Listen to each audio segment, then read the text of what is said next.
The great British love affair with train travel is as old as the railways themselves. From the beating heart of London's metropolis to the majesty of the Scottish Highlands. Connecting coast and countryside with our great cities, the East Coast Line has it all. Disregard that, it's a glitch. But it's the people who give life to this railway. I trust him. The Republic are the best form of entertainment on the planet. The East Coast Line carries 19 million passengers a year on 155 train journeys a day, along almost 1,000 miles of track. East Coast is the largest operator on the line.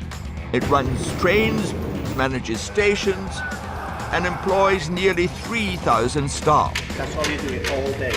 I'm not playing with you while you're showing off. The East Coast workforce toils tirelessly. Hand your bags, please. From driving trains Look at this office window. Fantastic.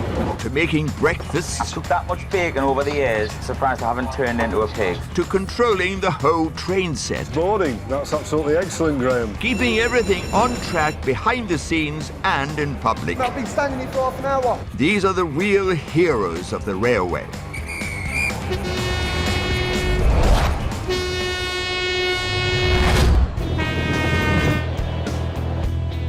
East Coast Trains is one of Britain's biggest and most diverse transport networks.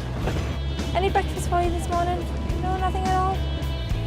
There are 53 stations on the line, from the big city slicker that is London's King's Cross OK, sir, jump on the train.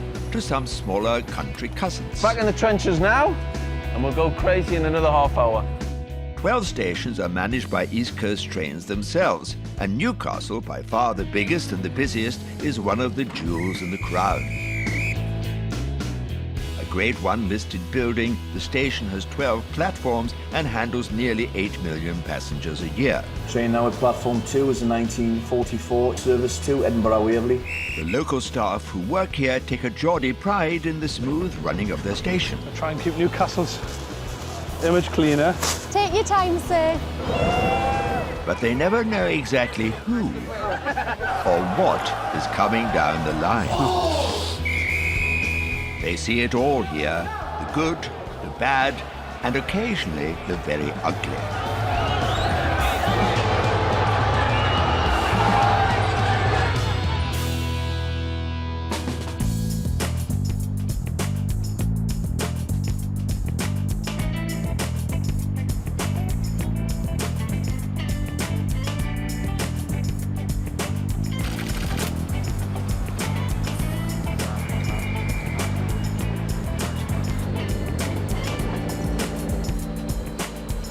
You know, I've worked all around the world. To come back to my hometown, to be manager of Newcastle Station, I feel very privileged. I feel very honoured to have the job, and you know, and I walk through my station with pride every day, and that's what keeps us going.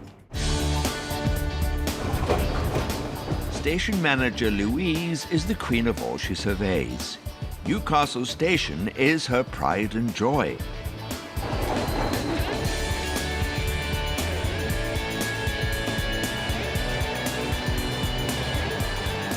Have to keep an eye on these vents because it gets very, very dusty on there. Yeah, it's white paintwork, so. The station is Louise's home from home, and nothing escapes her beady eye. Look at the handle. Let's get a new handle ordered for there. Yeah, you can see. You see here? Marks on the wall. Yeah. Staff say that I never carry a handbag, I carry a bucket and mop.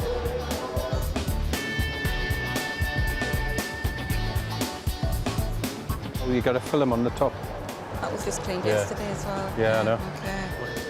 Louise has a crack team of customer service assistants whose job it is to look after passengers and keep the trains running.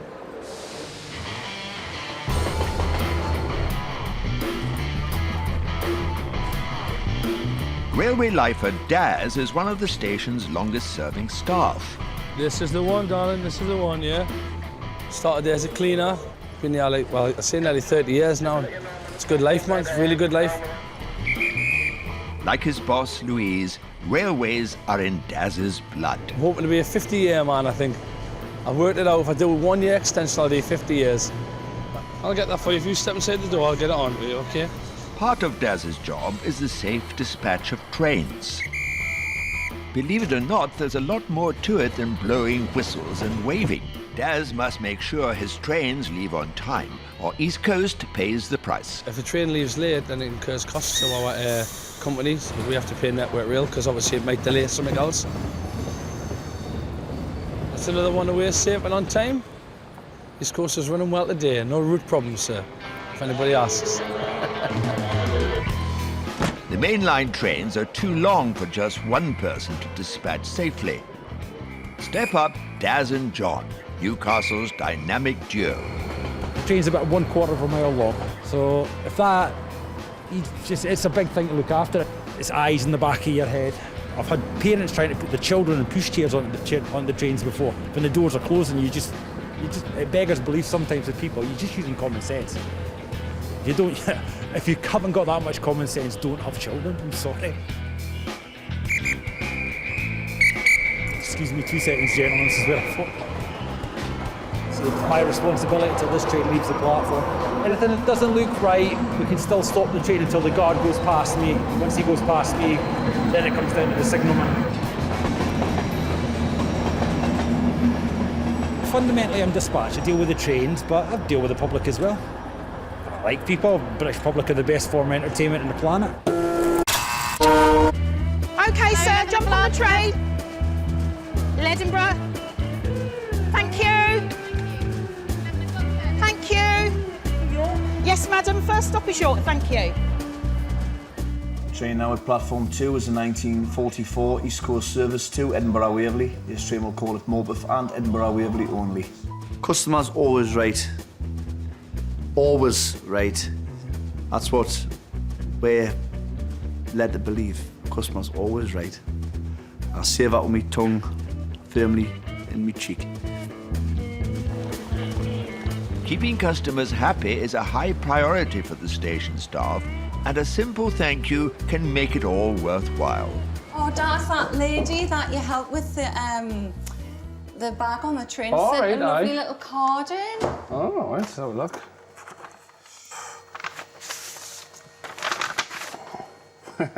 Is that us? No, it's not us. Yeah? Oh, I remember the one when the bag went to Durham. And we got it back. That's straight eye. Oh, that's nice, isn't it? Oh, well done, well done. Thank Right, you. I'm going to put Cheers. I'm going to put your little You're telling me great. All right, on the board. letter yeah, on lovely. the board, OK? Thanks, boss. Cheers. Okay. Each thank you letter gets a place on Louise's special board of praise. Mrs. Jones is everybody. So our customers that go on the trains, coming through the stations. We call everyone our Mrs. Jones customer. It's Louise's baby, yeah, she loves that kind of thing, aye, definitely, aye. So I'll be in her good books for a few weeks with her, and whenever I do anything wrong, she comes in with a stern face, I'm just going to wave my card at her, and that'll keep her nice, and she'll be happy with that. I've got it in my pocket for at least a couple of days, yeah. Customer satisfaction may be important, but customer safety is paramount. In 3 days' time, Team Newcastle needs to be at the top of its game, as around 3,000 football fans will descend on the station for one of the country's biggest grudge matches. On Sunday, we've got a very busy day because we've got the Sunderland-Newcastle derby game. It's going to be a big day. The city's electric, lots of planning in place. It's a match of such intense rivalry that the threat of violence is a real concern. Two sets of fans, two teams that hate each other, two sets of fans who are very volatile on that day, probably go to work on the Monday and be best of mates, but for that 1 or 2 days of season it's crazy. Well, we can start cordoning this off now, as from Friday I would say. For station manager Louise, Derby Day is the most testing shift of the year. Previous games, there's been a lot of arrests and a lot of fights on the station and supporters running across the lines. Maybe start tonight. Yeah. But the last 3 years, it's been in a very controlled manner, and touch wood, there hasn't been any incidences. John and Daz save the day at Durham. And it's action stations for Louise.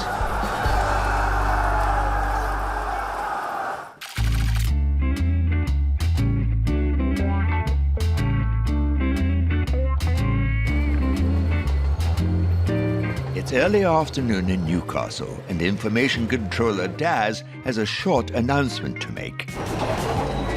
Train at platform number 4 is at 13:42. Cross-country train service to Penzance, calling at Durham, Darlington, York, Leeds, Wakefield, Westgate, Sheffield, Chesterfield, Derby, Tamworth, Birmingham, New Street, Cheltenham Spa, Bristol Parkway, Bristol Temple Meads, Taunton, Tiverton Parkway, Exeter St David's, Newton Abbot, Totnes, Plymouth, Liscard, Bodmin Parkway, Lostwithiel, Parr, St Austell, Truro, Redruth, Camborne, Hale, St Erith and Penzance. Platform 4 for the 13:42 cross-country train service to Penzance. See how long that is? It's ridiculous, man.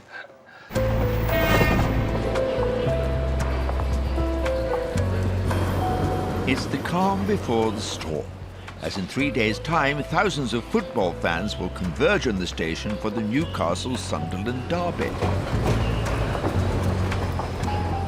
For station manager Louise, the day requires meticulous planning. My plan for the day is to make sure everything runs fantastically without any safety incidents. In preparation for match day, Louise is meeting with British Transport Police.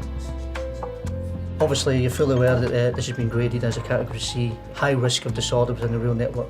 With passions running high between rival Newcastle and Sunderland fans, the station team must prepare for the worst. Any issues associated with crowd control within the railway station are down to yourselves. We anticipate about 2,400 to travel by train. The fans themselves will be coming out onto the Neville Street exit, and they will be escorted around the back and down into the car park exit, where they will then join the main bulk of the football supporters under Oxford Street. I think we've both got the same objectives: crime-free, minimal disruption to passengers. On the day, you've got station manager and 3 duty managers, so staffing-wise, we'll be on the ground. You know, it's a cast of thousands for this game. It's quite an impactful game for the whole of the region, and there's quite a lot at stake. But the 2,500 football supporters are not the only fans who'll be arriving at Newcastle Station in 3 days' time. Rock superfan Paul will also be there on the big day. That's my big country t-shirt from, I've not worn it 18 months. Paul's getting ready for a marathon East Coast train journey following his idols, Big Country. Big who? Well, they were big in the 80s and they're still going strong. So we've decided to go to Glasgow, Aberdeen and Newcastle in 3 days. People have said I'm mad, but it's when you've got a passion for something, I think you should do it. Paul's passion started when he was in the RAF, stationed in the Falkland Islands. 8,000 miles away from a wife. I'd been married less than a year. So then the music, that is when it really kicked in. That's all I live for, music. The album's called The Journey, and that's what we're going on. And we're all going on this journey because in life, that's what it's about. You know, we're all on one big journey. And his journey starts at the crack of dawn at Doncaster Station. It's 6 o'clock and we're like 15 hours away before the first chords go from Big Country, but here I am now. I'm actually buzzing, waiting to, and I still have to wait 15 hours. That's what it is, it's crazy.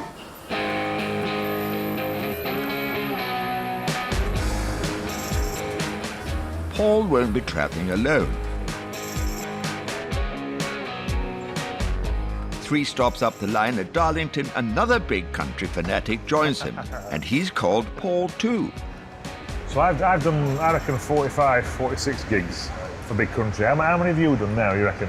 This is my 180th tonight. Your 180th? 180th. So what's your next target? After today, 180, what would you if I do another 20 next year, I'll do that and do 200. To get 200? To 200, yeah. Wow.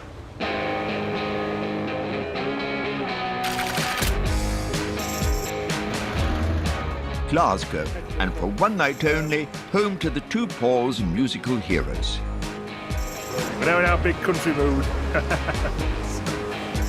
Come on, and look at Paul, look his all his badges, see? Best band in the world. The transformation, isn't it, yeah? This morning you saw what we are and we're like, we're just mental on big country. That's what it means for us still. These are all albums, and I said to you, it's Paul's 108, Paul K's 180th gig, big country gig, you know. 180!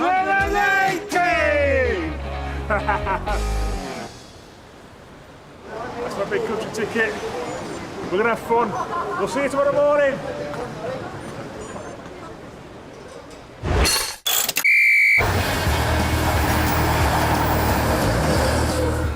Certain days in the year test certain stations to the limit.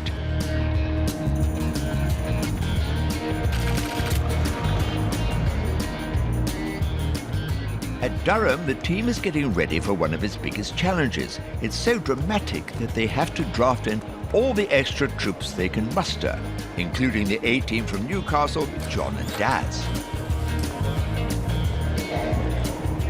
Extra pair of hands to bring the big guns out when they need to bring the big guns. Break the box and let me out. Morning, sir.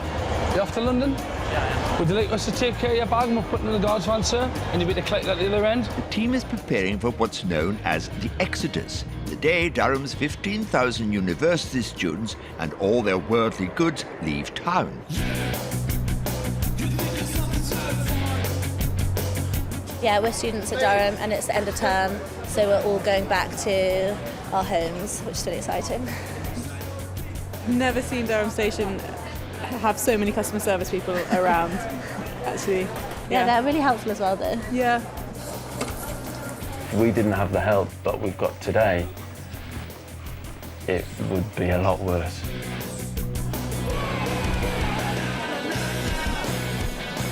We've got marketing, we've got station managers down from Darlington, we've got the one that's in charge of Newcastle. Anybody that can find it spare is willing to come and give them a hand for a couple of hours. But the East Coast staff aren't just here to be helpful, as time is money.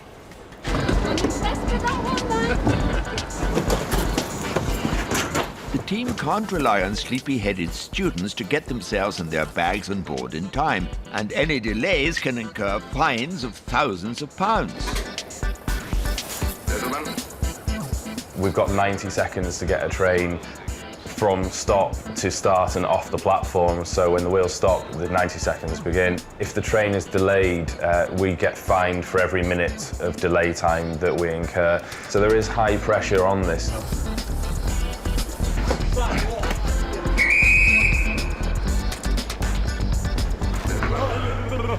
1 minute, 20 seconds. Mission completed, and with a whole 10 seconds to spare. So it's back in the trenches now, and we'll go crazy in another half hour. Hiya. If you wish, aye. I got my degree in it. Oh, aye. Just get on the train and fail. Aye, not a problem. No. You can watch it go in safely. The only people who can go in is us with carriage keys. You have to be railway staff to get in.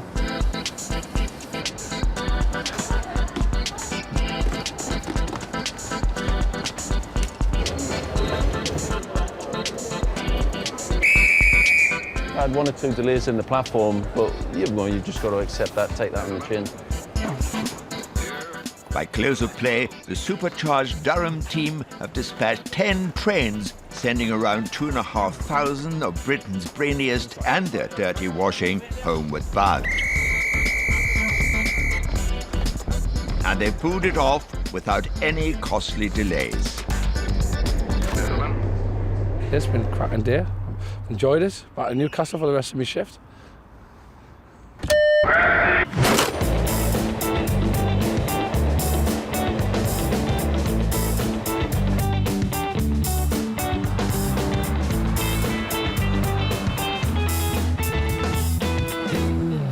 After a late night in Glasgow, rock superfans Paul and Paul have taken the train up to Aberdeen for the second gig of their big country marathon. Slightly different day today in that we're going to check in a bit earlier have a few drinks, and then we're just waiting for the phone call to go down and get involved with the sound check, which is none of us have ever been to a sound check, so it's all new stuff. It was a chance meeting with Mike Peters, and I politely asked him, and Mike's politely said, of course. The two Pauls have managed to get exclusive access to their hero's sound check, courtesy of lead singer Mike Peters. I've never ever been to a sound check.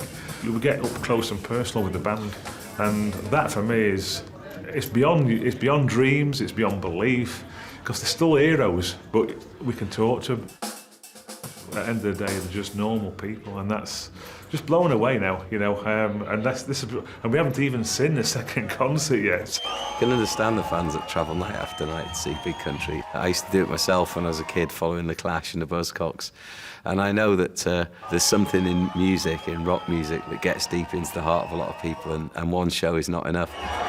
Tomorrow, the two Pauls will be back on a train bound for Newcastle. And they won't be the only ones, as thousands of football fans head for one of the most explosive local derbies of the year. But just how prepared is Newcastle Station for kick-off? Heart racing, pulses up, temperatures up, nervous energies here.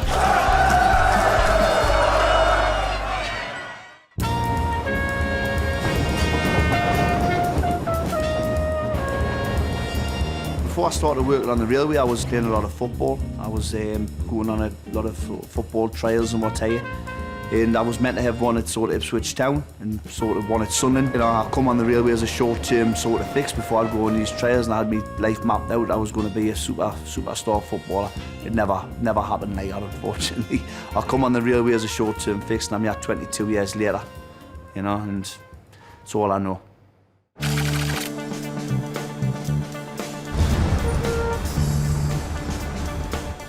It's the day of the Newcastle-Sunderland football derby.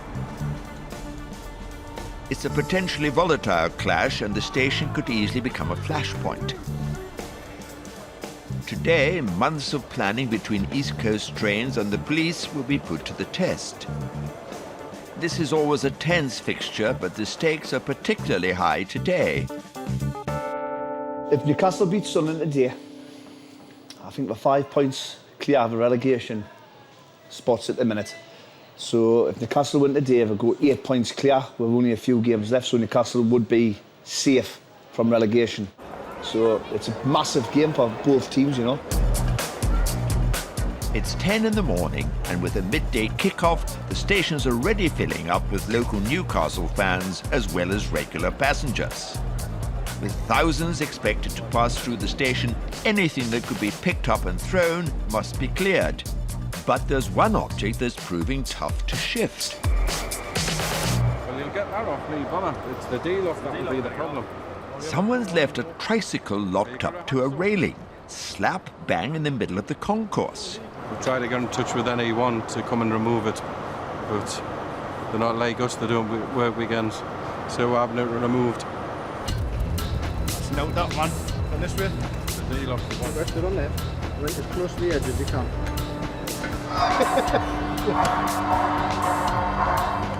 Try as they might, the team can't cut through the lock, and with fans pouring into the station, drastic times call for drastic measures.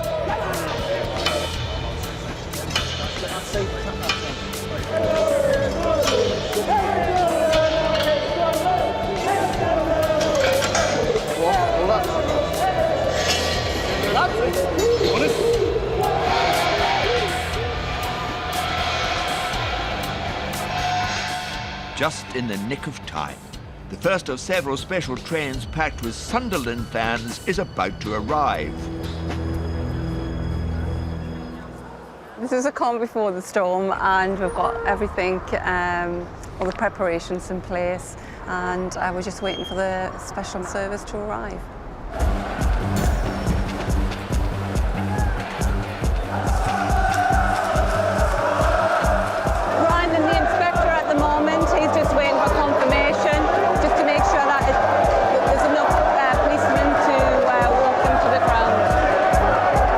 The first of the special trains carrying Sunderland fans has just arrived. plan is to keep them together, away from rival supporters and under police escort, all the way to the ground.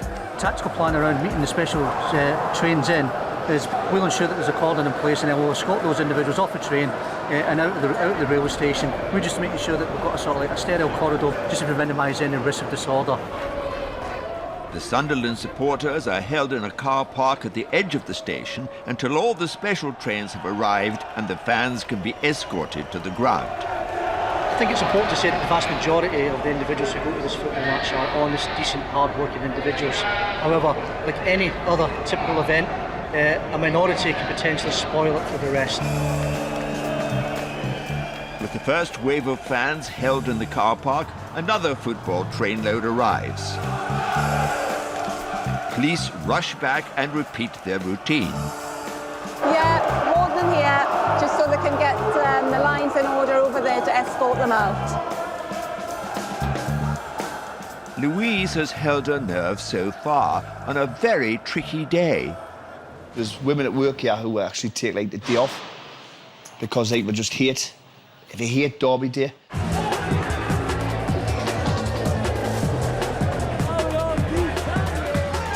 But it can get really, really intimidating, and it's not a nice place to be when you've got sort of running battles outside and you've got people full of alcoholic beverage, sort of working ourselves, shouting and bawling. The police do show a presence out there, and they do police it quite well. But they cannot be everywhere all the time, and that's when the trouble starts. But now the station is trouble-free, and the police are ready to escort the Sunderland fans to the match.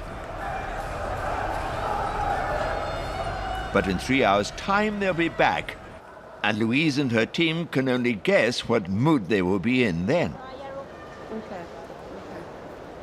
Just saying it went off very well. Just hope the return's just as easy. Yeah. Sure it will be. Back to normal running for a few hours. Cup of tea. Cup of tea. Time for a nice cup of tea. For everyone, that is, except Mark. He has a wee problem to deal with. All the Sunderland supporters come up here. I mean, obviously there's no toilets, so what's happened is that they've branched off, seen this nice little spot, and they've had to urinate on the back of my office. Could have been a lot worse, could be blood, we're mopping up, there's been no trouble, it's been well managed, so a little bit disinfectant's not the end of the world. Land of hope and glory. I've got lots to do with this, is that right? My liege. My liege.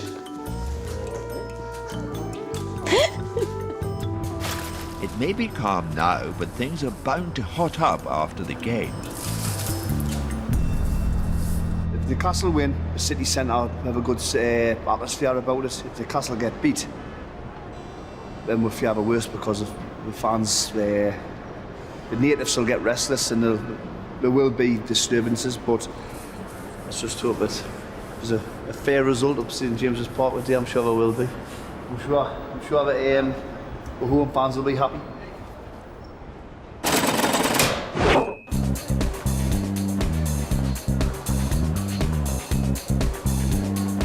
With Newcastle Station temporarily back to normal, another train is about to hit the tune.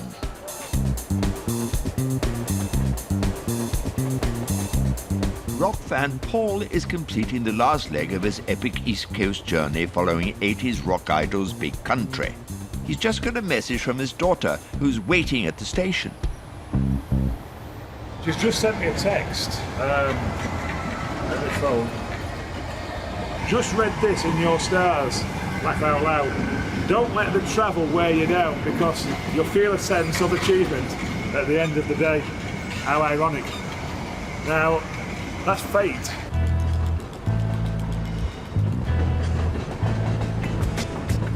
Paul finally arrives at Newcastle to find the station a much quieter place than it was a couple of hours ago.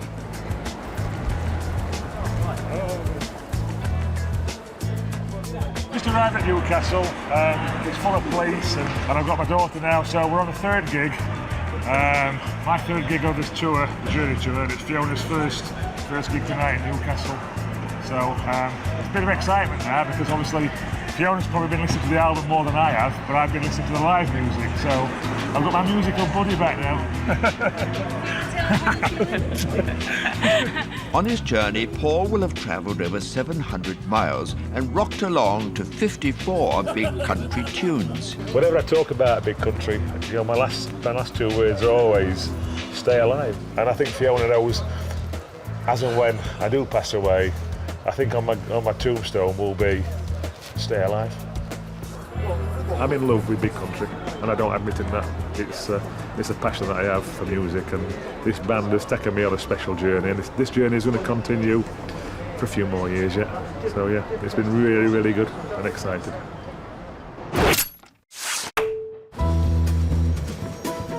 Newcastle station may be quiet now, but it's still a very tense time for some of the staff. Newcastle fan Mark doesn't quite have his mind 100% on the job. 5 minutes to kick off. Heart racing, pulses up, temperature's up. The nervous energy's here. Hello, mate. Nervous, mate? Nervous? Aye, it's a couple of minutes to go, isn't it, yeah?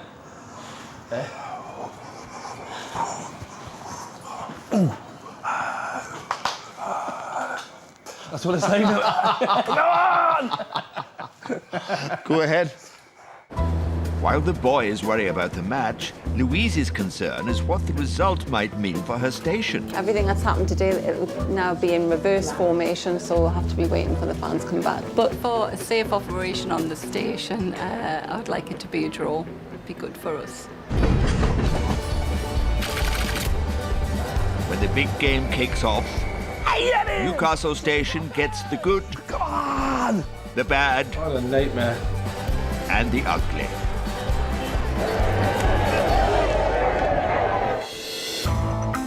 The hotly contested Newcastle-Sunderland football derby kicked off 15 minutes ago. At the station, for Newcastle fans Mark and Daz, the love of the tune is too hard to resist. No, we're not. No, not like that. No, we're not on the football page. No, we're not allowed to have that on the internet. Okay. Yeah. Oh, no! When Sunderland scored the first goal, Daz just can't keep his cool. What? Castle's getting beat. Sorry, boss. Sorry. The current score is 1-0 to Sunderland. Not very good. Louise and her staff are worried. A Sunderland win would mean trouble is more likely. If Newcastle win, then normally you'll find the Sunderland fans start leaving the stadium and they all don't come out all together, so that's good for us for crowd control in the station. If Sunderland win, then there could be a few disgruntled fans and perhaps a few fights. Not good for us at Newcastle because, well, not good for me because I'm on all day. It might be rather a difficult shift, the rest of the shift. It's not good for the football and it's not good for the supporters later on because it turns a little bit crazy, to be honest. Oh, it's just still a goal! Newcastle are 1 down and Daz is gutted. Cece's getting chance after chance, but he's not putting out away. 60 minutes in and good news for Daz. It seems Newcastle have equalised. Come on! It means so much, man! It means so much! Even better if we can pull another goal. Be a good result for us and make the shift go a lot easier. But the Newcastle goal is disallowed. Daz is on an emotional roller coaster. I said it was ourselves going on, would it be offside? I only just noticed it is, aye. I'm going to have a quick tour of Okay, Phil, no problem, but no bother. Still, it's 1-0 to them, still. What a nightmare. And Daz's nightmare is about to get worse. With just 10 minutes to go, Sunderland score again. Oh, Tower. They've just scored a wonder goal, Sunderland. What a goal. They haven't won since 2000, and this is it. This is their day to day, I think. Like. What is it now? 3-0. Oh well, at least one side will be happy. Thanks, you sit.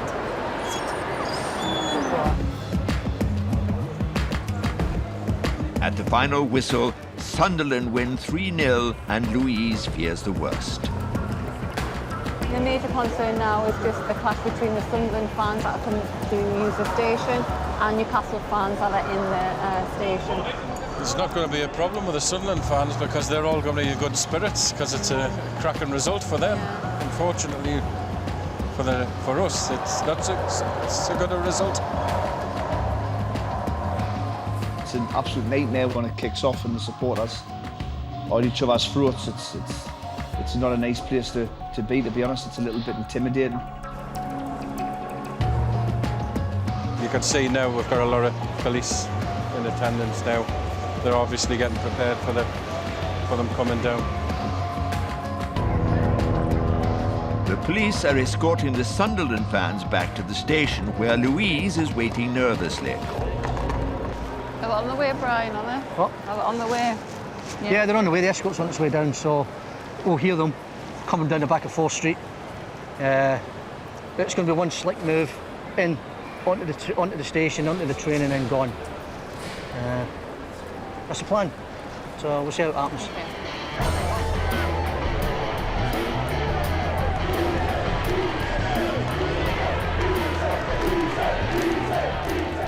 En route to the station, the Victoria's Sunderland fans taunt their Newcastle rivals who are growing increasingly agitated. Yeah, for information, we've got large crowds, repeat, large crowds at the top of the west end of Newcastle Central Station, possible estimate about 200, 250. The police are trying to keep the sets of rival fans apart.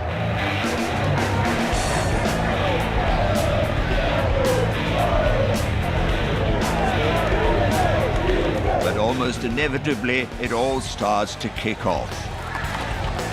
Hey guys, you've heard what said there. Massive problems with the escort.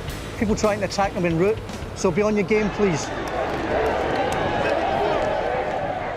With skirmishes breaking out in the city centre, the police need to get the Sunderland supporters out of town fast. For Louise, it's becoming the stuff of nightmares. Suddenly, a large group of Newcastle fans break through into the station on the hunt for their rivals. Apparently we've got a load of supporters coming down there, jumping over the barriers. Dog handlers to the front end of the station. Dog handlers to the front of the station. Some supporters start throwing things at the police. Oh, Charlie, November officers, draw your buy-ins! Draw your buy-ins! Stop me! Missiles being thrown, missiles being thrown! While the police handle security, Louise's main concern is to protect the passengers in her station. Just want to move back, you're going to get hurt here, okay? Move back. Thrown missiles being thrown! Station, come on! Run the back! So I'm going to ask you to move back in case you get damaged. What are collies? All unprotected officers, back to the front of the station! Back to the front of the station. Go on, let's get some call.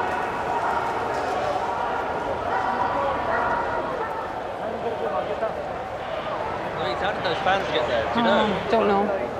I don't know.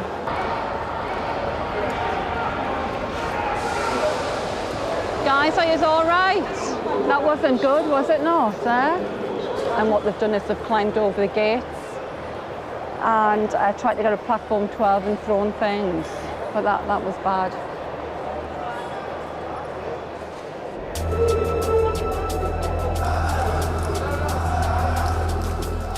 Still determined to get at the Sunderland supporters, some Newcastle fans have begun to surround the station.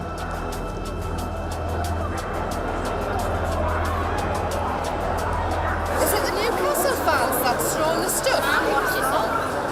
What, they're throwing the stuff at us for? To protect everyone inside the station, the police form a human shield. Anybody in now, unless you want to take it, no, it's the same because I let everyone in. basically what we've done, we've closed the front doors here because there's still a lot of Newcastle fans outside, obviously knowing that the Sunderland fans wanting to get on the train. We weren't planning on going to get taxis, but obviously we're barricaded at the station because people throwing coal and cones, fighting. We can't get out of the station, we're locked in practically. It's essential to get the Sunderland fans off the station before the situation gets worse. Once they come and go, then open the station to all traffic. But they're on the way in now as we speak. We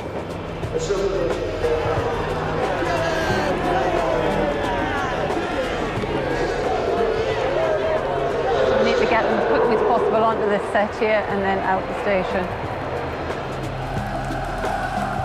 Finally, the Sunderland supporters board their trains.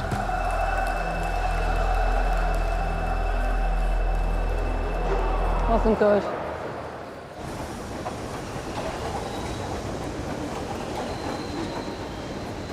It was quite a scary situation because we're thrown things. We haven't had anything like that for the last three and a half years.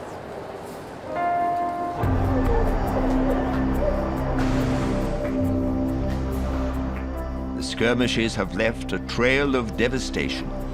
I did tell you it did kick off when we got a result like this, as you can see by the damage and the missiles that's been thrown. Even some vehicles in the staff car park have been damaged. I think this is one of the worst hit ones. You can see the dent in the car. Well, they used these cars here to jump up onto the roofs to get the leverage over the fence. And that's how they've actually gotten onto the station, because this is all cordoned off. There's about 4 or 5 cars there that's damaged. But it's not just the station that has felt the effects of a difficult day, it's been tough on its keeper. It's very distressing to see this happening on my station. It's my second home. I spend the majority of my time here, and you know, I'm responsible, and I need passengers to feel safe here.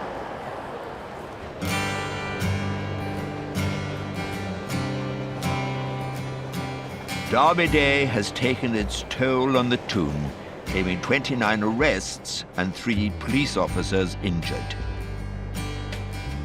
I'm a Newcastle fan, I make no secret of that. And I think what the Newcastle fans done to our own city on Derby Day, it makes us a little bit ashamed to smash up our own city centre. It's ridiculous. And they're just like, you know, we're not just smashing up our city centre, we're smashing up property that belongs to people who are working class.